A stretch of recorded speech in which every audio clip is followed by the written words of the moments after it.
সিজু নামের একটি রহস্যময় ছেলে একজন মেয়েকে নিয়ে হোটেলে আসে রাত কাটানোর জন্য। হোটেলের রিসেপশনে ভুলভাল পরিচয় দিয়ে তারা থাকতে শুরু করে, কিন্তু ওয়ার্ড বয় যখন লক্ষ্য করে যে তাদের রুম থেকে প্রচুর পরিমাণে পানি বের হচ্ছে, তখন সে একটু সামনে এগিয়ে যায়। গিয়ে দেখতে পায় সেই মেয়েটির লাশ পড়ে আছে। পুলিশ যখন তদন্ত করতে আসে তখন ওই মেয়েটির কোনো পরিচয় পাওয়া যায় না। মেয়েটি আসলে কে? ওই ছেলেটির প্রেমিকা নাকি কোনো পতিতা? আর মেয়েটিকে কেনই বা মারা হয়েছে? বন্ধুরা, আর বেশি স্পয়লার দেব না, তাহলে আসল সিরিজের মজাটা শেষ হয়ে যাবে। চ্যানেলটি সাবস্ক্রাইব করে দেখতে শুরু করুন পুরো সিরিজটি। আর আপনারা মুভি নাকি সিরিজ চান তাও কমেন্ট করে জানাতে পারেন, আমি আমার সাধ্যমতো চেষ্টা করব। মুভির শুরুতেই দেখা যায় শরৎ একটা ডেস্কের উপর ঘুমাচ্ছে। এমন সময় তার সামনে দিয়ে কেউ চলে যায়, তখনই তার ঘুম ভেঙে যায়। এরপরে সে ফ্রেশ হওয়ার জন্য ওয়াশরুমে চলে যায়, কিন্তু দেখে লাইনে পানি নেই। এরপর সে ওখান থেকে বের হয়ে হাত মুখ ধুয়ে টং দোকানে চা খেতে যায়। চা সিগারেট খেতে খেতে তখন বৃষ্টি চলে আসে। এদিকে লজে কেউ নেই, তাই সে ভিজতে ভিজতে লজে চলে আসে। তার পায়ে কাদা লাগলে সে পা ধুতে গেলে আবারও দেখতে পায় লাইনে কোনো পানি নেই। যেখানে সে মাত্রই ট্যাঙ্ক ফুল করেছিল সেখানে এত তাড়াতাড়ি পানি কিভাবে শেষ হয়ে গেল? শরৎ ভেবেছিল কেউ হয়তো ট্যাপ ছেড়ে রেখেছে। এজন্য সে ল্যাবের প্রত্যেকটা ঘরে ঘরে গিয়ে জানতে চায় কেউ আসলে ট্যাপ ছেড়ে রেখেছে কিনা। দোতলার সবাই জানায় তারা কেউ পানি ছাড়েনি। এরপর থার্ড ফ্লোরে গেলে সেখানে দেখতে পায় পুরো ফ্লোরে পানি পড়ে আছে। পাশের 210 নম্বর রুম থেকে প্রচুর পরিমাণে পানি আসছে। এদিকে দরজায় তালা দেওয়া, ভেতরে ঢোকার কোনো পজিশনই ছিল না। অনেক কষ্ট করে শরৎ একটা জানালা খুলে ফেলে। তবে যখনই সে ভেতরে তাকায় তার চোখ কপালে উঠে যায়, কারণ ওয়াশরুমে একটা মেয়ের মরদেহ পড়ে আছে। তখন শরৎ দ্রুত থানায় কল করে জানিয়ে দেয়, এই যে লোকটিকে দেখতে পাচ্ছেন তার নাম মনোজ। সে আসলে যাত্রাপালার কেউ নয়, সে হচ্ছে লোকাল পুলিশ অফিসার। আসলে তার ছোট থেকেই নাটকে অভিনয় করার খুব শখ ছিল। অভিনয় করতেই ছিল, তখনই এক কনস্টেবল এসে জানায় সিআই স্যার কল করেছে, এক্ষুনি যেতে হবে। এর জন্য খবর পাওয়া মাত্রই মনোজ বেরিয়ে পড়ে। এই মেয়েটি হচ্ছে মনোজের ওয়াইফ অবন্তিকা। সবেমাত্র তাদের বিয়ে হয়েছে, এখনো হানিমুনটাও তাদের শেষ হয়নি। তারপরেও এত রাতে ওয়াইফকে একা রেখে মনোজ ওই লজের উদ্দেশ্যে বেরিয়ে পড়ে। সিন চলে যায় লজে। শরতের ডিউটি শেষ, তাই শরৎ দায়িত্ব বুঝিয়ে দিয়ে বাড়িতে চলে যেতে চাচ্ছে। কিন্তু তখন শরতের কলিগ আফজাল তাকে বলে, বডিটা তুমি প্রথমে দেখেছিলে, তাই যতক্ষণ এখানে পুলিশ থাকবে ততক্ষণ তুমি এখানে থাকো। শরৎ কনস্টেবলকে অনুরোধ করে বলে, স্যার আমার ডিউটি তো শেষ, বাড়িতে আমার বোন আর বোনের জামাই এসেছে, আমার একটু তাড়াতাড়ি যেতে হবে। তখন কনস্টেবল বলে, পাগল হয়ে গিয়েছিস? এসআই স্যার সিআই স্যার এখনো উপরতলায় আছে, তারা বলা না পর্যন্ত যেতে পারবি না। বডি পর্যবেক্ষণ করে তারা একজন বলে, মনে হচ্ছে তার পরনে শাড়ি দিয়েই তাকে শ্বাসরোধ করে হত্যা করা হয়েছে। আবার বেডের ভাঙা অংশ দেখে বোঝা যায় ভেতরে হাতাহাতি হচ্ছিল। এদিকে টেবিলের উপরে কিছু খাবারের প্যাকেট পাওয়া যায়, কিন্তু সেখানে কোনো বিলের কাগজ ছিল না। ওই পুলিশ অফিসার তখন বলে, এগুলো আশেপাশে থেকেই হয়তো কিনে নিয়েছিল। সব হোটেলের খাবারগুলোতে খবর নিয়ে দেখো। রুমের মধ্যে মেয়েটির পার্স ছিল, তখন সেখানে কিছু অবৈধ জিনিস পাওয়া যায়। সেখানে মেয়েটির কোনো আইডি কার্ড ছিল না। আপাত দৃষ্টিতে মনে হচ্ছে এই মেয়েটা একজন পতিতা। তখনই পুলিশ অফিসার বলে, এটা হলে তো খুবই ভালো হয়, পলিটিক্যাল কোনো প্রেশার আসবে না। তল্লাশি শেষ করার পর তারা সকলে শরতের কাছে চলে যায়। তখন শরৎ যা যা দেখেছিল সবকিছু তাদেরকে খুলে বলে। অফিসার কোরিয়ান জানতে চায় মেয়েটির সঙ্গে আর কেউ এসেছিল। শরৎ জানায়, স্যার একটা ছেলে ছিল, ওরা 1টা থেকে 1:30টার মধ্যে চেকিং করেছিল। ছেলেটি প্রায় 5টার দিকে বেরিয়ে গেছে, কিন্তু এর আগেও বেশ কয়েকবার বেরিয়ে গিয়েছিল। একবার দেখলাম বের হয়ে একটা ব্যাগ নিয়ে এসেছে, আবার 5টায় যখন বেরিয়ে গেছে তখন দেখলাম ওই ব্যাগটা নিয়ে বেরিয়ে গেছে। কোরিয়ান তখন জানতে চায় তার বয়স কেমন হতে পারে। শরৎ তখন একজন পুলিশ অফিসারকে দেখিয়ে বলে, স্যার এই লোকটার মতোই হবে দেখতে। লজের ঠিকানা চেক করে ওদের নাম ঠিকানা পাওয়া যায়। ঠিকানার জায়গায় লেখা ছিল পাবেল হাউস, তবে কোনো আইডি কার্ড সেখানে ছিল না। এর জন্য অফিসার বলে, ওখানকার এসআইকে সমস্ত ডিটেলস পাঠিয়ে দাও এবং খোঁজ নিতে বলো।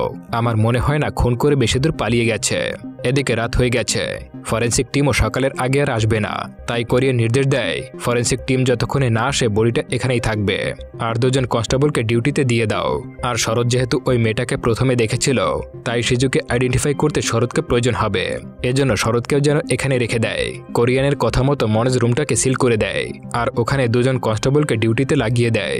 অন্যদিকে নিন্দা করা পুলিশের কাছে তথ্য পাঠানোর সঙ্গে সঙ্গে তারা খোঁজ করতে বেরিয়ে পড়ে। তারা প্রথমে একজন রাজনীতিবিদের কাছে জানতে চাইলে সে জানায় এই নামে কেউ এখানে থাকে না। তারপরেও আপনারা পোস্টমাস্টারের কাছে গিয়ে দেখতে পারেন। এদিকে মেয়েটি যেহেতু পতিতা ছিল তাই কেউ না কেউ তাকে চিনবেই। এর জন্য মনোজ হেড কনস্টেবল প্রদীপকে নিয়ে তাকে খোঁজার উদ্দেশ্যে বেরিয়ে পড়ে। তারা যখন একটা অটো স্ট্যান্ডে গিয়ে ফটোটা দেখায় তখন একজন বলে, স্যার এ তো স্বপ্না, এ ধান্দা করে বেড়ায়। ড্রাইভার যেহেতু স্বপ্নাকে আইডেন্টিফাই করতে পেরেছে তাই তাকে সাথে নিয়ে অন্য একটা স্ট্যান্ডে চলে যায়। অন্যদিকে নিন্দা করা পুলিশ ডাক পিয়নকে সেজুর অ্যাড্রেস দেখিয়ে বলে এই নাম আর ঠিকানা এখানকার না, তার মানে এই ঠিকানা সম্পূর্ণ ফেক। এদিকে মনোজরা কালুর স্ট্যান্ডে পৌঁছে গেছে। পাশে কয়েকজন মহিলা দাঁড়ানো ছিল। মনোজ তখন ড্রাইভারকে তাদের কাস্টমার সাজিয়ে তাদের কাছে পাঠায় আর স্বপ্নার ঠিকানা জানতে চায়।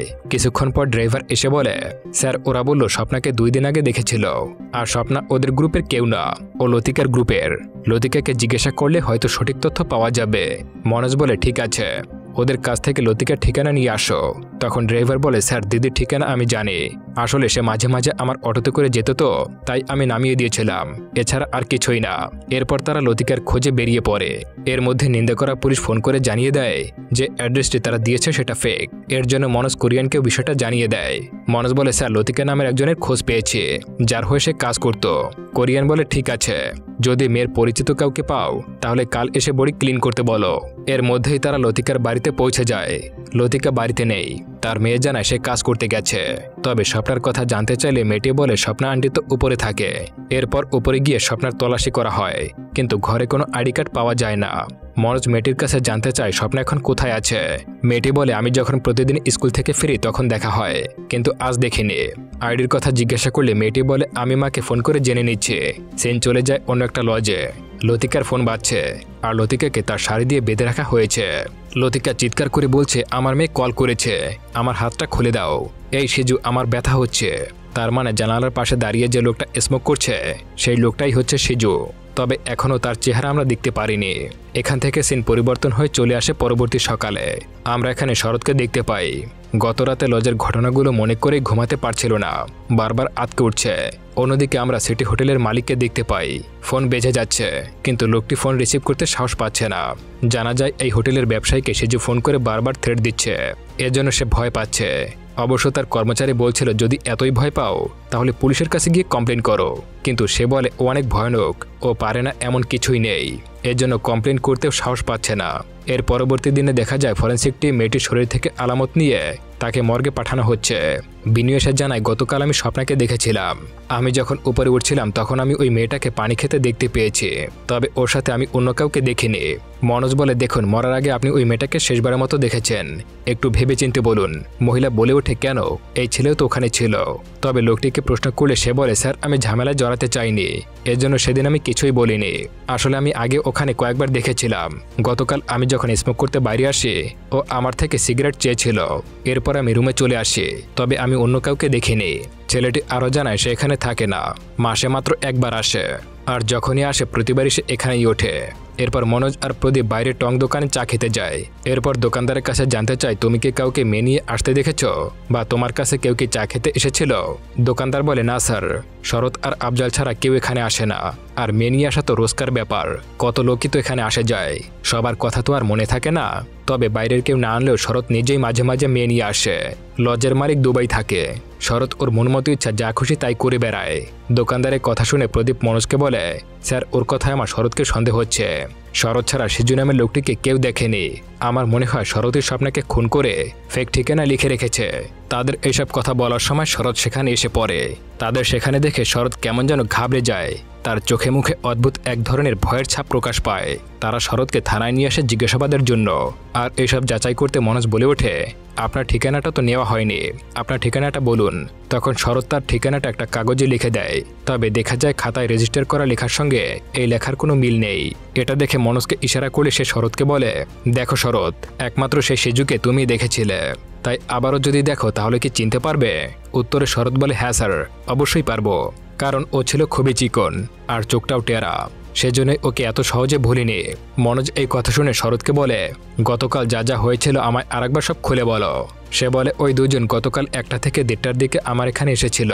তখন ওই ছেলেটার গায়ে কালো শার্ট পরা আর ধুতি ছিল, আর মেয়েটা ওই শাড়িটাই পরা ছিল যেটা মরার পরেও তার গায়ে ছিল। আর যখন শুধু অ্যাড্রেসটা লিখেছিল তখনই আমি লক্ষ্য করেছিলাম ওর একটা চোখ টেরা। ওদের দেখে তো প্রথমে ঠিকঠাকই মনে হচ্ছিল, কিন্তু আমি যখন দুপুরে খাবার খাচ্ছিলাম তখন সিধুকে একবার বাইরে যেতে দেখতে পাই। তবে একটু পরেই আবার হাতে একটা ব্যাগ নিয়ে ফিরে আসছিল, কিন্তু তারপরে সে আবারও কিছুক্ষণ পর বাইরে চলে যায়। তবে এর পরেও আবার ফিরে আসে। তবে ওই সময় আমার খুবই ঘুম পাচ্ছিল, আমিও ডেস্কে মাথা দিয়ে ঘুমিয়ে পড়েছিলাম। এইসব শুনে মনোজ প্রদীপকে বলে, আপনি গিয়ে একজন স্কেচ আর্টিস্টকে নিয়ে আসুন, আর সে শরতের বর্ণনা অনুযায়ী সেজুর স্কেচ বানিয়ে ফেলুক। তখন শরৎ বলে ওঠে, স্যার আমার একটা কথা বলার ছিল। সে বলে, আগের দিন কেউ আমায় একটা কল করে জানতে চেয়েছিল কোনো রুম ফাঁকা আছে কিনা, আর আমি আছে বলতেই লোকটা কল কেটে দিয়েছিল। ঠিক তার কিছুক্ষণ পরে সেখানে স্বপ্নাকে নিয়ে সেজু চলে আসে। স্যার আমার মনে হচ্ছে কথা বলা লোকটা আর সেজুর আওয়াজ একই হতে পারে। হয়তো সেজু আগে কল দিয়ে জেনে নিয়েছিল আর ফাঁকা শোনা মাত্রই ওখানে এসেছিল। এইসব কথা শুনে মনোজ কোরিয়ানকে এই ঘটনা সম্পর্কে জানায়, আর সেই অনুযায়ী তারা ওই নম্বরটা ট্র্যাক করতে চলে যায়। এদিকে লতিকাকে দেখা যায় সে বাড়িতে ফিরে এসেছে, তবে সেজুর অত্যাচারে তার শরীরে অনেক ক্ষতের দাগ হয়ে গেছে। সেখানে মোনালি নামের একটা মেয়ে আসে স্বপ্নার সঙ্গে দেখা করতে। সে লতিকাকে ঔষধ লাগিয়ে দেয়। সে লতিকাকে বলে, কত আর সহ্য করবে, এখন এইসব গিয়ে পুলিশকে বলে দাও। উত্তরে সে বলে, আমায় কাল থানায় যেতে বলেছে, পারলে কালকেই বলে দেব।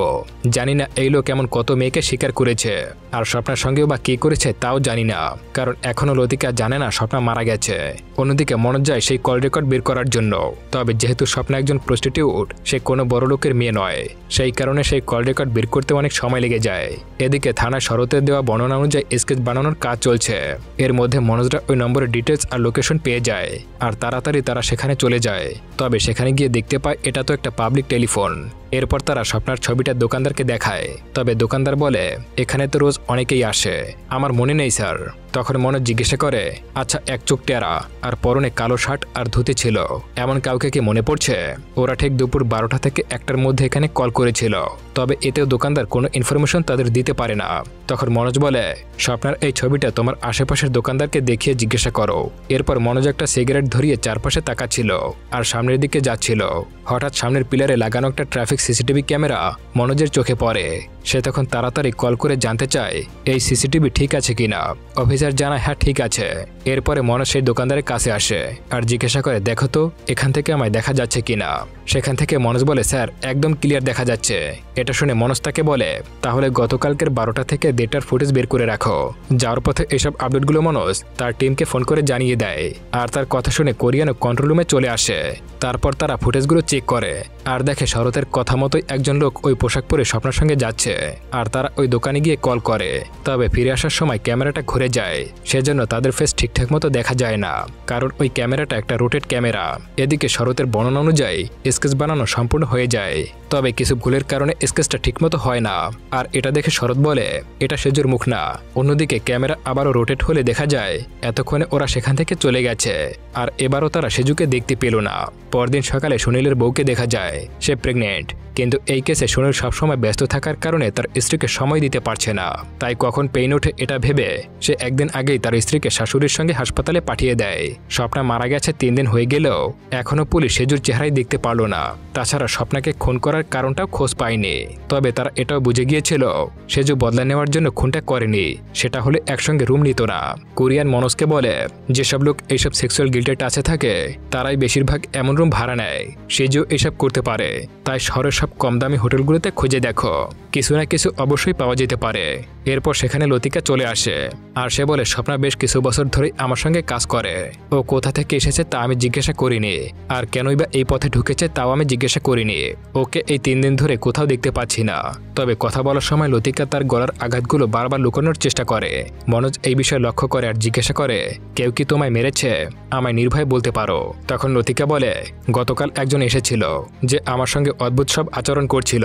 মনোজ জিজ্ঞাসা করে, ওই দাগটা কি শাড়ি দিয়ে লুকানোর জন্যই হয়েছে? লতিকা মাথা নেড়ে হ্যাঁ বলে, ওই লোকটা আমায় শাড়ি দিয়ে বেঁধে রেখেছিল আর আমার গলা পেঁচিয়ে ধরে অনেক মারছিল। অনেক চিৎকার করার পরেও ছাড়েনি। আমার এমন মনে হচ্ছিল যে আমায় বেঁধে অনেক আনন্দ পাচ্ছে। মনোজ এবার কিছুটা সন্দেহ করে সেই ছবিটা দেখায়। লতিকা বলে, পিছন থেকে তো ঠিক ওর মতোই লাগছে, পোশাকটাও তো একই। তখন মনোজ বলে, ও কি টেরা ছিল? উত্তরে লতিকা বলে, সেটা তো আমি লক্ষ্য করিনি। তখন মনোজ ওর নাম জিজ্ঞাসা করে। লতিকা বলে, ওর নাম সেজু। তারপর লতিকার কথা অনুযায়ী মনোজ ও তার টিম সেই লজে চলে যায় যেখানে লতিকা সেজুর সঙ্গে গিয়েছিল। তখন জানতে পারে লতিকা প্রায় সময় এরকমের কাজ কাস্টমার নিয়ে আসে, আর সেজন্য কোনো ডাটা নেই তাদের রেজিস্টার খাতায়। লতিকা যেই রুমে ছিল সেখানে তল্লাশি করেও তারা তেমন কিছুই পায় না, কিন্তু জানালার পাশে গিয়ে দেখতে পায় সেখানে কিছু মদের বোতল আর কাগজ ফেলানো আছে। সেগুলোর মধ্যে তারা আগের দিনের একটা বিল কাগজ খুঁজে পায়। সেই কাগজে শপের নাম লেখা দেখে মনোজ সেখানে চলে যায়। ওই কাগজটা দেখে দোকানদার বলে, স্যার এটা তো বাকির বিল। সেদিন সেজু এইসব জিনিস বাকিতে নিয়ে গিয়েছিল, আর ওর বাড়ি তো পাশেই। এটা শুনে সেজুর বাড়িতে চলে যায়, কিন্তু সেজুর স্ত্রীকে জিজ্ঞাসা করলে সে বলে সে বাড়িতে নেই। সেজুর স্ত্রী বলে ও কালেক্টর অফিসে গেছে। দেখা যায় তার স্ত্রী এখন 9 মাসের প্রেগনেন্ট। মনোজ তাকে জিজ্ঞাসা করে পরশু রাতে কি সেজু বাড়িতে ছিল, কিন্তু সেজুর স্ত্রী বলে পার্টির কাজে সে ভান্তাপুর গিয়েছিল, গতকালই বাড়িতে এসেছে। তখন মনোজ তার কাছে সেজুর একটা ছবি চায়। সেজুর স্ত্রী তখন ছবি আনতে ভিতরে যায়। তখন প্রদীপ মনোজকে বলে, স্যার এইসব কিছু সেজুর কাজ। যেসব লোকের স্ত্রী প্রেগনেন্ট থাকে তারাই মূলত এইসব কাজ করে বেড়ায়। এটা শুনে সুনীল বলে, স্যার এমন উল্টোপাল্টা কথা বলবেন না, আমার স্ত্রীও তো প্রেগনেন্ট। তখনই সেখানে সেজুর স্ত্রী চলে আসে। মনোজ সেজুর ছবিটা দেখে সেটা টান দিয়ে ছিঁড়ে ফেলে। মনোজ তখন জিজ্ঞাসা করে সেজুর চোখে টেরা, কিন্তু সেজুর স্ত্রী জানায় না। এরপরে মনোজ সেখান থেকে বেরিয়ে যাওয়ার সময় প্রদীপকে বলে শরতের সঙ্গে ভালো করে কথা বলে দেখো যে সত্যি সেজু টেরা ছিল কিনা। মনোজরা সেখান থেকে বেরিয়ে কালেক্টর অফিসের সামনে আসে, কারণ সেজু এখানেই আছে। তখন ভীরুর কাছে একটা কল আসে। সে মনোজকে বলে, স্যার কেউ একটা বাসের চেন চুরি করতে গিয়ে ধরা পড়েছে এবং তাদেরকে থানায় নিয়ে এসেছে। মনোজ তখন বলে কল করে জানিয়ে দাও, এজিআরে লিখে রাখো, আমরা 1 ঘন্টার মধ্যে সেখানে চলে যাব। অন্যদিকে সুনীল আসে লতিকার বাড়িতে। সেখানে গিয়ে সুনীল লতিকাকে সেজুর ফটোটা দেখায়। লতিকা বলে, হ্যাঁ স্যার এই ছিল। এদিকে প্রদীপ এসে শরৎকে সেজুর ছবি দেখায়। শরৎ বলে, স্যার এটা তো অনেক পুরনো ছবি, মুখে গোফ ফেলে দিলে হয়তো এমনটাই হবে। কিন্তু টেরা চোখের ব্যাপারটা এখনো শরৎ ক্লিয়ার করে বলতে পারছিল না। সুনীল আর প্রদীপ কল করে মনোজকে জানিয়ে দেয় যে লতিকা আর শরৎ ছবি দেখে চিনতে পেরেছে। এটা শুনে মনোজ সেজুকে সবার সামনে থেকে ধরে নিয়ে চলে আসে। এরপর থানায় এনে সেজুকে জিজ্ঞাসাবাদ করতে শুরু করে, তবে সে কিছুই স্বীকার করে না, উল্টো ক্ষমতা দেখানোর কথা বলে। এরই মধ্যে থানায় অনেক লোক দেখে মনোজ জিজ্ঞাসা করে এরা কারা। তখন কনস্টেবল বলে, বাসের সেই চুরি করার কেসটা স্যার, সব যাত্রীরা তাদের ঠিকানা লিখে রেখেছে। মনোজ বলে তাড়াতাড়ি শেষ করো। তবে কিছুক্ষণের মধ্যে থানার সামনে সেজুর পার্টির লোকেরা এসে বিক্ষোভ করতে শুরু করে দেয়। এসব দেখে মনোজ প্রদীপকে বলে তাড়াতাড়ি গিয়ে ফরেন্সিক ডাক্তারকে ডেকে আনো, আর খুব তাড়াতাড়ি ব্লাড স্যাম্পল আর ফিঙ্গারপ্রিন্ট টেস্ট করাও। যা করার সেটা তাড়াতাড়ি করে ফেলতে হবে। একটু পরে সেখানে সিআই এসে পড়ে। তখন পার্টির লোকেরা বলে, স্যার কোনো এভিডেন্স ছাড়াই আমাদের লোককে রেখেছে। সিআই তখন ভেতরে এসে মনোজকে বলে, তুমি কোনো প্রমাণ ছাড়া কেন ওকে ধরে এনেছ, সেটাও আবার ওর পার্টির লোকের সামনেই। মনোজ বলে, স্যার লতিকা আর শরৎ ওকে আইডেন্টিফাই করেছে। তাছাড়া সেজুর স্ত্রীও বলেছে পরশুদিন বাড়িতে ছিল না। কোরিয়ান তখন মনোজকে একটা নিউজ পেপার দেখিয়ে বলে, ওই দিন মিনিস্টারের প্রোগ্রামেও গিয়েছিল, তোমাদের এইসব ভুলভাল তদন্ত বন্ধ করো। তখন সেখানে প্রদীপ এসে বলে, স্যার ব্লাড স্যাম্পল ম্যাচ হয়নি, আর ফিঙ্গারপ্রিন্ট কিছুটা সময় লাগবে। এদিকে এইসব খবর এসপির কাছেও চলে যায়, আর সেও থানায় কল করতে থাকে, কারণ এইসব রাজনৈতিক ব্যাপার। সিআই তখন মনোজকে সেখান থেকে বের করে দেয়, আর প্রদীপকে বলে, আপনি তো এইসব ব্যাপার বোঝেন, আপনি তো ওকে বোঝাতে পারতেন। সবার সামনে থেকে অ্যারেস্ট করেছে, তাই এসপিও জেনে গেছে। এখন তো কিছুই করতে পারবো না, সে তো ওকে সাসপেন্ড করেই ছাড়বে। আপনি এখন এখান থেকে চলে যান। অন্যদিকে মনোজ বাইরে এসে চিন্তায় পড়ে যায়, তার এখন কি হবে। সে তো মাত্র 1 সপ্তাহ আগে বিয়েটাও করলো। এদিকে থানায় এখন ওই বাসের যাত্রীদের ঠিকানা নেওয়া হচ্ছিল। সবার ঠিকানা নেওয়া হয়ে গেলে তাদের থানা থেকে ছেড়ে দেওয়া হয়। এদিকে সেজুর পার্টি লোকেরা এখনো বাইরে বসে আছে। তখন কোরিয়ান প্রদীপকে বলে, সেজুকে ছেড়ে দাও। তবে প্রদীপ বলে, স্যার লতিকাকে সেজু মেরেছিল, আর সেই কেস ফাইল দেখেই ওকে অ্যারেস্ট করা যায়। সেদিন লতিকা এসে মনোজ স্যারের কাছে কমপ্লেন লিখেছিল, তবে একবার ফরমাল কমপ্লেন করতে পারলে সেজুকে কাস্টডিতে নেওয়া যেতে পারে, আর এফআইআরে সবকিছু লেখা যাবে। তার মানে আমাদের হাতে এই সুযোগটা এখনো আছে। প্রদীপকে তখন কোরিয়ান জিজ্ঞাসা করে, সেজু লোক কেমন। উত্তরে প্রদীপ বলে, একেবারে খবিস স্যার। এটা শুনে কোরিয়ান বলে, তাহলে সঙ্গে আরও 1-2 মামলা ঢুকিয়ে দাও। সেই মতো প্রদীপ লতিকার কাছে আসে আর বলে, তুমি সেজুর ব্যাপারে যে বলেছিলে মনোজ স্যার ওকে অ্যারেস্ট করে নিয়েছে, তার জন্য তোমায় এখন থানায় গিয়ে ওর নামে আবারও কমপ্লেন লেখাতে হবে। কিন্তু লতিকা লিখিত কমপ্লেন করতে রাজি হচ্ছিল না, কারণ সে বলে ওরা সব পার্টির লোক। তখন সুনীল বলে, তোমার কথা শুনে মনোজ স্যার এখন বিপদে পড়েছে। কিন্তু এইসব শুনে লতিকা কিছুই করতে রাজি হচ্ছিল না। কোনো উপায় না পেয়ে প্রদীপ তখন লতিকাকে একটা ধমক দিয়ে বলে, আমার কথা না শুনলে কিন্তু তোমার আর চাকরি থাকবে না। আর এতে করে লতিকাও বাধ্য হয়ে তাদের সঙ্গে আসে আর সেই জন্য আমি নারী নির্যাতন ও ধর্ষণের মামলা করে দেয়। তারপর সেই মামলার কপি দেখিয়ে পার্টির সব লোকদেরকে সেখান থেকে বের করে দেয়। রাত হলে থানার প্রায় সবাই চলে যায়, কিন্তু ভিনু তখনও ওই বাসে থাকা যাত্রীদের নাম ঠিকানা কম্পিউটারে টাইপ করছিল। তখন ভিনু দেখতে পায় ওই লিস্টে সেজু নামের একজন লোক আছে। তার ঠিকানা হলো পাবেল হাউস নেন্তাকারা। এটাই হোটেলে দেওয়া সেই ফেক ঠিকানা।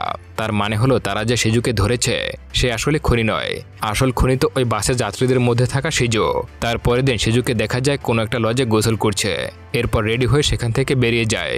তাকে কেউ চেনে না বলে সে বিন্দাস হয়ে ঘুরে বেড়াচ্ছে। এদিকে থানায় কোরিয়ান এসপিকে বলে, গতকাল রাতে সেই বাসের পিছু নিয়েছিলাম, কিন্তু আমি গিয়ে সেই বাসে সেজুকে পাইনি, কিন্তু তাও আমরা এখন আমাদের কাজ চালিয়ে যাচ্ছি। মনোজ তখন বলে ওঠে, স্যার হয়তো ও সাইকো কিলার, কারণ সাধারণ মানুষের মধ্যে ভয় থাকে, কিন্তু ওর মধ্যে সেটা নেই। ও আশেপাশে ঘুরে বেড়াচ্ছে। তখন এসপি বলে যত তাড়াতাড়ি সম্ভব ওকে খুঁজে বের করতেই হবে।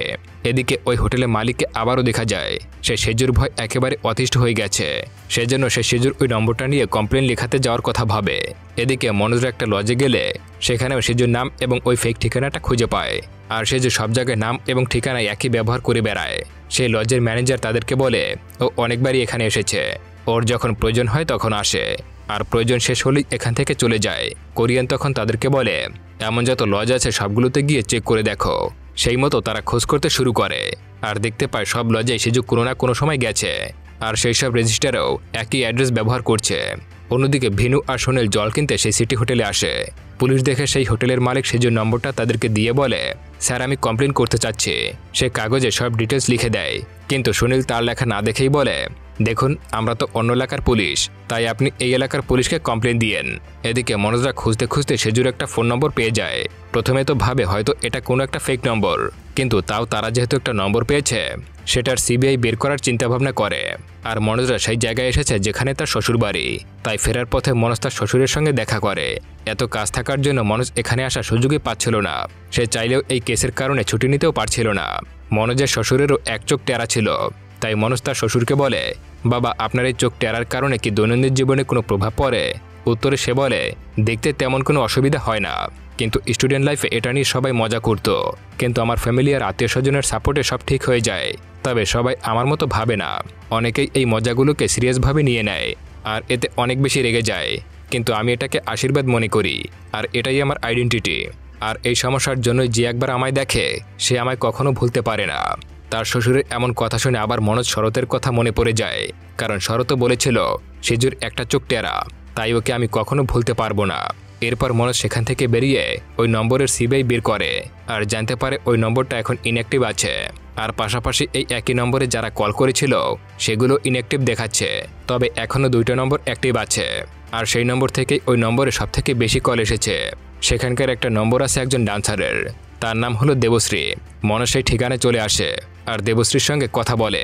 দেবশ্রী তখন বলে, আমি আগে ফোর্থ কোর্টের একটি স্কুলে নাচ শেখাতাম, সেখানে দুপুরের খাবার পাশের হোটেল থেকে অর্ডার করে আনতাম, ওখানেই সেজু কাজ করত, তবে হোটেলের নম্বর প্রায় সময় কল ঢুকতো না, সেজন্য হোটেল মালিক আমায় সেজুর নম্বরটা দিয়েছিল, আর তারপরে দরকার পড়লে সেজুকে কল করে অর্ডার করতাম। মনোজ তখন জিজ্ঞাসা করে, ও কেমন ছিল? দেবশ্রী বলে, আমার চোখে তো ভালোই, শান্তশিষ্টই মনে হতো। এদিকে অন্য নম্বরে ঠিকানায় গিয়ে সুনীল আর ভেনু জানতে পারে জ্যাকব নামের একটা ইন্টারনেট কোম্পানিতে সে কাজ করে। লোকটি বলে, আমি তো অনেকেই কল করি, হয়তো ওর নম্বরও সেখানে ছিল। এদিকে মনোজ আরও জানতে পারে সেজু সেই জায়গায় হোটেল আমিরাতে কাজ করত। এরপর মনোজ সেখান থেকে বেরিয়ে ফোর্থ কোর্টের হোটেল আমিরাতে চলে আসে, কিন্তু সেখানে গিয়ে তারা জানতে পারে সেখানে সেজু নামের কেউ কাজ করতো না। হোটেল মালিক বলে, সেজু অনেক আগে এখানে কাজ করত, তার কাছে ঠিকানা না থাকলেও সে সেজুর একটা নম্বর তাদেরকে দেয়, তবে এটা লজ্জা পাওয়া সেই নম্বরটি। তখন মনোজ জিজ্ঞাসা করে সেজু কিভাবে এই কাজে এসেছিল। হোটেল মালিক বলে, আমার চেনা এক লোক আশফাক সেজুকে নিয়ে এসেছিল। তারা আশফাকের কাছে গেলে সে বলে, হোটেল আমিরাতের আগেও সেজু আরও 2 জায়গায় কাজ পাইয়ে দিয়েছিল, কিন্তু সেজু কখনো তার অ্যাড্রেস দেয়নি। এটা শুনে মনোজ জিজ্ঞাসা করে, তাহলে কিভাবে ওর অ্যাড্রেস পাওয়া যেতে পারে? তখন আশফাক বলে, আলুবা থানায় গেলে হয়তো পেতে পারেন, কারণ আমরা আলুবা থানায় একটা অনুষ্ঠানে গিয়েছিলাম একবার, কিন্তু সেখানে একটা গন্ডগোল হওয়ার কারণে আমাদের সবাইকে নিয়ে পুলিশ ঠিকানা লিখে রেখেছিল, হয়তো ওখান থেকে পেতে পারেন। এরপরে মনোজরা সেখানে চলে আসে। এইসব শুনে কুরিয়ান আলুবা থানায় চলে আসে, কিন্তু সেই ফাইলটা অনেক পুরনো হওয়ায় অনেকক্ষণ খোঁজার পর তারা ফাইলটা পেয়ে যায়। সেই ফাইলে 3 জনের নাম লেখা ছিল, কিন্তু এখানেও সেই একই ঠিকানা ব্যবহার করেছে। এটা দেখেই তো কুরিয়ান অনেক রেগে যায়। এটা দেখে সে সিআইকে বলে, কে দিয়েছিল তোমায় চাকরি? একটা ঠিকানাও ভেরিফাই করতে পারো না। সেখান থেকে বেরিয়ে কুরিয়ান মনোজকে বলে, আমি ভেবেছিলাম হয়তো এই কেসটা অনেক সহজ হবে, সাধারণ একটা কেস হবে, কিন্তু এ তো দেখছি বছরের পর বছর এই ফেক ঠিকানা ব্যবহার করে আমাদের সামনে ঘুরে বেড়াচ্ছে। ও তো এখন আমাদের বোকা বানিয়ে চলে যাচ্ছে। ওকে সাধারণ ভাবাটা আমাদের উচিত হয়নি। কেসটা এখন এত সহজে সলভ করা যাবে না। এরপর পরের দিনের সকালের সিন দেখা যায়। আজ এই কেসের 5 দিন হয়ে গেছে। থানায় সেই সিটি হোটেলে মালিক এসেছে কমপ্লেন করতে। সে বলে সিজু একসময় ওখানে কাজ করত, তাই তার কাছে ওর ঠিকানা আছে। কিন্তু তার কাছে যেই ঠিকানাটা আছে সেটা ওই ফেক ঠিকানা না, এটা অন্য একটা। তার কাছে সিজুর ভিরুভান্তাপুরমের একটা অ্যাড্রেস আছে। তার মানে হলো এটাই হলো সিজুর আসল অ্যাড্রেস। এদিকে সেই কেস ফাইলের মধ্যে থাকা শাইনুকে থানায় দেখা যায়। তার কাছে সিজু সম্পর্কে জানতে চায়। শাইনু বলে, স্যার ওর সঙ্গে আমি প্রায় 7 মাস কাজ করেছিলাম। ও কেমন যেন অন্যরকমের ছিল। কারোর সঙ্গে তেমন একটা কথা বলতো না, কারোর সঙ্গে ঝগড়া বা কোনো ঝামেলায় জড়াতো না। তখন মনোজ বলে, এমন কেউ কি আছে যে ওর সম্পর্কে ভালো করে জানে? শাইনু বলে, একমাত্র আশফাক ভাই কিছু জানতে পারে। কিন্তু স্যার প্রায় 1 মাস আগে আমার সঙ্গে সিজুর দেখা হয়েছিল। তখন সিজু বলেছিল ও নাকি বিয়ের প্ল্যানে আছে। মনোজ সেই জায়গাটার কথা জিজ্ঞাসা করে। শাইনু বলে, স্যার ওর সঙ্গে আরাপালিতে দেখা হয়েছিল, সেখানে ওর একটা চায়ের দোকান আছে। মনোজ যেতে যেতে জিজ্ঞাসা করে, সিজু বিয়ে সম্পর্কে আরও কিছু বলছে? শাইনু বলে, ও একটা মেয়েকে ভালোবাসে যে ওর থেকে বয়সে বড়, আর তাকেই বিয়ে করতে চাইছে। মনোজ জিজ্ঞাসা করে, ওর নাম কি স্বপ্না ছিল?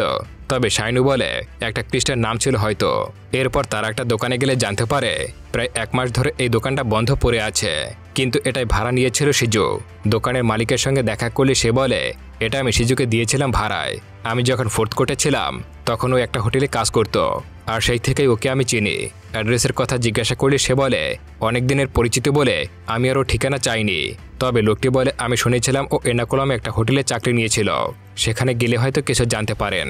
মনোজরা এর্নাকুলামের সেই হোটেলের কাছে আসে, আর সেখানে গিয়ে জানতে পারে ওই হোটেলটা প্রায় 2 বছর আগেই বন্ধ হয়ে গেছে। তখন হোটেলের মালিক আরও বলে, সিজুকে তার ভাই এখানে এনেছিল, আর সিজু এখানে প্রায় 5 থেকে 6 বছর কাজ করেছিল। প্রদীপ তখন জিজ্ঞাসা করে, ওর কি কোনো নম্বর আছে?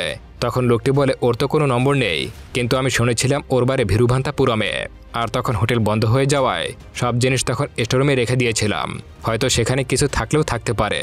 তবে মনোজের মিটিং থাকার কারণে সে প্রদীপকে ওখানে রেখে চলে যায়। এরপর প্রদীপরা সেই হোটেলের পুরনো ফাইলগুলো চেক করতে শুরু করে। অনেকক্ষণ খোঁজার পর তারা সেখানে সিজুর ভিরুভান্তাপুরমের অ্যাড্রেসটা খুঁজে পায়, আর সেই ঠিকানাটাই ওই সিটি হোটেলের মালিকও থানায় দিয়েছিল। তখন প্রদীপ মনোজকে কল করে জানিয়ে দেয়, আর সঙ্গে সঙ্গে মনোজ কোরিয়ানকে এই খবরটা জানায়, আর বলে, স্যার সিজু প্রথমে যে হোটেলে কাজ করেছিল সেখান থেকে ওর আসল ঠিকানা পাওয়া গেছে।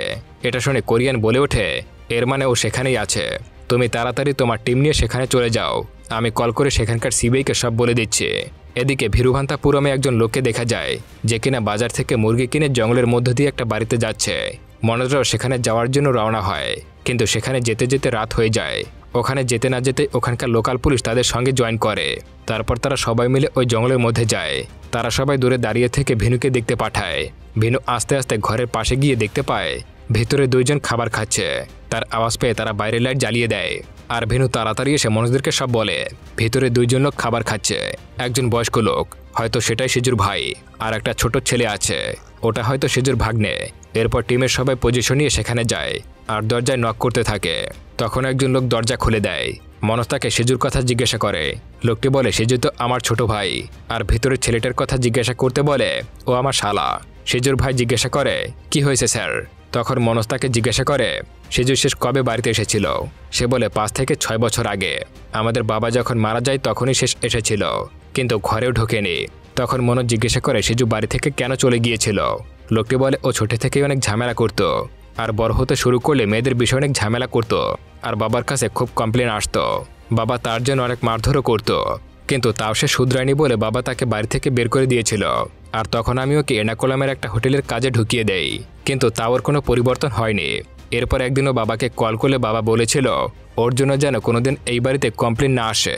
এরপর থেকে সে এই বিষয়টা মেনে চলতো, আর সেই দিনের পর এই প্রথম আপনারাই এসেছেন। তখন মনোজ লোকটার কাছে সেজুর একটা ছবি চায়, কিন্তু লোকটি বলে সেটা নাকি ছোটবেলার। সে আরও বলে, স্যার ও যদি কোনো খারাপ কাজ করে থাকে কিংবা কোনো খুনও করে থাকে তাহলে এদিক ওদিকে খুঁজে কোনো লাভ হবে না, আপনি আশেপাশেই খুঁজে দেখুন, ও কোথাও পালাবে না, ওকে সেখানেই আপনি পেয়ে যাবেন। মনোজ সেজুর ভাইয়ের কথাটা ভেবে সেজুর লেখা সেই ঠিকানাটা সব থানায় পাঠিয়ে দেয় আর জিজ্ঞাসা করে এই ঠিকানায় কোনো কমপ্লেন হয়েছে কিনা। তখনই একটা কল আসে আর মনোজকে বলে এর্নাকুলামের এই অ্যাড্রেসে একটা কমপ্লেন হয়েছে, সেটা সিটি হোটেলে মালিক করেছে। এটা শুনেই মনোজরা সেখান থেকে চলে যায় আর মালিকের কাছে সেজুর ব্যাপারটা জিজ্ঞাসা করে।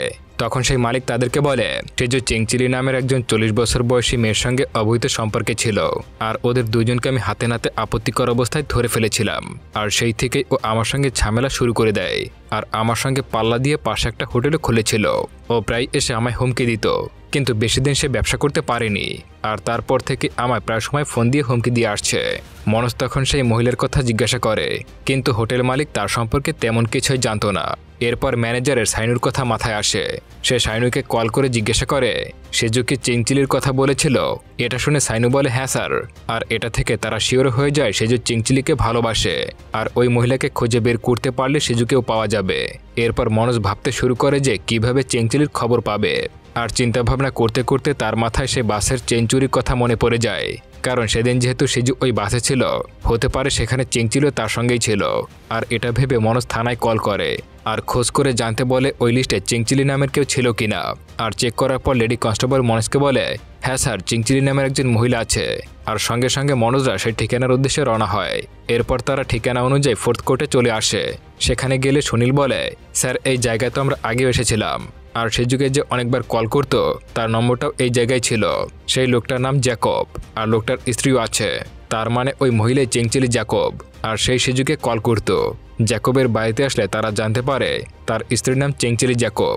এরপর তারা চিংচিলিকে সেখান থেকে নিচে নিয়ে আসে আর মনোজ চিংচিলিকে বলে শোনো চিংচিলি, তুমি আমাদের সব সত্যিটা বলে দিলে আমরা জ্যাকবকে কিছুই বলবো না। এইসব শুনে চিংচিলি সেজুর সঙ্গে তার অ্যাফেয়ারের কথা স্বীকার করে নেয়। আর সে মনোজকে বলে সেজুর সঙ্গে ওই বাসে তার শেষবারের মতো দেখা হয়েছিল। মনোজ তখন বলে তোমরা তো পালানোর কথা ভেবেছিলে, সেটার কি হলো? তখন চিংচিলি বলে হ্যাঁ, এই মাসের শেষে আমাদের পালানোর কথা ছিল, কিন্তু ও আমায় বলে ওর দোকান নাকি ঠিকঠাক মতো চলছে না, তাই ও আমায় আরও কিছুদিন অপেক্ষা করতে বলছিল। ও আরও বলে ও নাকি আগমালার ক্যান্টিনে মাসিক বেতনে একটা কাজ পেয়েছে আর সেটা শেষ হলেই আমায় নিয়ে যাবে, কিন্তু কোন ক্যান্টিনে সেটা আমায় বলেনি। এরপর মনোজ ওখান থেকে ফিরে সবটা কোরিয়ানকে জানায়। এটা শুনে কোরিয়ান বলে ওঠে সেজু যে ওখানে কাজ করতে গেছে তার কোনো গ্যারান্টি আছে? ও তো অনেক মেয়ের সঙ্গে মেলামেশা করে বেড়ায়। তখন মনোজ বলে স্যার, চিংচিলির জন্যই সে হোটেলের মালিকের সঙ্গে ঝামেলা করেছে, তাই আমার মনে হয় না চিংচিলি মিথ্যা বলছে। তাছাড়া খুন করার পরেও চিংচিলির সঙ্গে দেখা করেছিল, তার মানে চিংচিলিকে সে ভালোবাসে। এসব চিন্তা করে কোরিয়ানও রাজি হয়ে যায় আর টিম নিয়ে আগমালায় চলে আসে। সেখানে গিয়ে সব লজে আর সেখানে থাকা ছোট বড় ক্যান্টিনগুলোতে তাকে খুঁজতে শুরু করে, তবে সারাদিন খুঁজেও তারা কোনো খবর পায় না। একসময় তারা ভেবেই নেয় যে চিংচিলি হয়তো তাদেরকে মিথ্যা বলছে। তখনই সুনীল কল করে বলে সেজু আন্দামালার উত্তরি লজে প্রায় 1 মাস ধরে আছে। এটা শুনে মনোজ সেখানে চলে আসে, তবে ওই জায়গায় রেজিস্টার খাতায় সেই একই অ্যাড্রেস লেখা ছিল। ওই হোটেলের ম্যানেজার বলে সেজু এই জায়গায় মান্থলি রেন্টে থাকছে আর রোজ সকালে যায় আর রাতে ফিরে আসে, কিন্তু তার মধ্যে প্রায় 1 থেকে 2 দিনের জন্য কোথাও যেন চলে যায়। প্রদীপ জিজ্ঞাসা করে আইডি প্রুফ না রেখে কি করে থাকতে দিচ্ছ? লোকটি বলে স্যার, সেজু আমায় 1 মাসের ভাড়া অ্যাডভান্স দিয়েছে, তাছাড়া ও যেখানে কাজ করে সেই জায়গার নম্বর আমি রেখে দিয়েছি। তখন সেই নম্বরে কল করলে মনোজ জানতে পারে এটা আর কোথাও নয়, এটা স্বয়ং পুলিশ অফিসারদের ক্যান্টিন। তার মানে হলো সেজু পুলিশ ক্যান্টিনে কাজ করে। এটা শুনে তারা সবাই পুলিশ ক্যান্টিনে চলে আসে আর সেখানে গিয়ে তারা সবাই এক একজন এক এক জায়গায় বসে পড়ে।